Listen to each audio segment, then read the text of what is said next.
আসসালামু আলাইকুম। কেমন আছেন সবাই? আশা করি ভালো আছেন। আল্লাহর রহমতে আপনাদের দোয়ায় আমি এখন কিছুটা ভালো আছি। আজকে আপনাদের জন্য নিয়ে এসেছি সিম, আলু আর টমেটো দিয়ে এই সবজি রেসিপিটি। আমি এখানে নিয়ে নিয়েছি সিম, আলু চিকন করে কেটে নিয়েছি।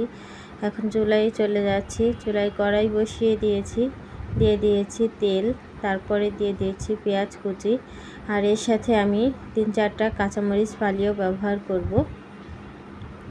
এটাকে এবার সুন্দরভাবে নরম হয়ে আসা পর্যন্ত আমি ভেজে নিয়েছি। এখন কিছুটা মশলা অ্যাড করব।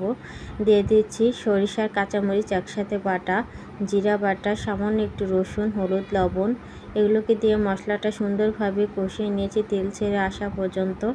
এবার মশলাটা কষিয়ে নেওয়া হয়ে গেলে এখন দিয়ে দিচ্ছি আলু আর সিমটাকে সুন্দরভাবে কষিয়ে নিচ্ছি। হাজার অসুস্থতার মধ্যে আপনাদের কাছে ফিরে আসার জন্য ছোট্ট একটি রেসিপি আপনাদের সাথে শেয়ার করছি। চাইলে প্লিজ আমার এই রেসিপিটি সম্পূর্ণ দেখে আমার সাথে এবং পাশে থাকবেন। তবে সিমটাকে আমি সুন্দরভাবে কষিয়ে নেওয়ার পরে পানি দিয়ে দিচ্ছি সিদ্ধ হওয়ার জন্য। এবার ঢাকনা দিয়ে ঢেকে কিছুক্ষণ রান্না করে নিয়েছি। কিছুটা পানি আছে, এই অবস্থাতে আমি দিয়ে দিচ্ছি একটি টমেটো কেটে দিয়েছি, আর সিমটাকে হালকা খুন্তা দিয়ে একটু নাড়িয়ে চাড়িয়ে দিলাম। তা আমি এর থেকে আর বেশি শুকাবো না, এখন নামিয়ে নিব। এর থেকে বেশি শুকালে আর ভালো লাগবে না। নামিয়ে পরিবেশন করে দেখাচ্ছি, দেখুন এরকম হয়েছে।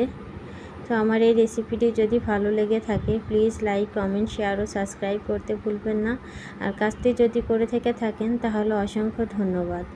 আপনাদের মাঝে আমি আবারও অসুস্থতা সেরে যাওয়ার পরে আপনাদের কাছে আবার ফিরে আসব নতুন সুন্দর রেসিপি নিয়ে। হালকা ছোট একটি রেসিপি শেয়ার করলাম। প্লিজ সবাই পাশে থাকবেন। তাহলে আজকে এখানেই বিদায় নিচ্ছি। আল্লাহ হাফেজ।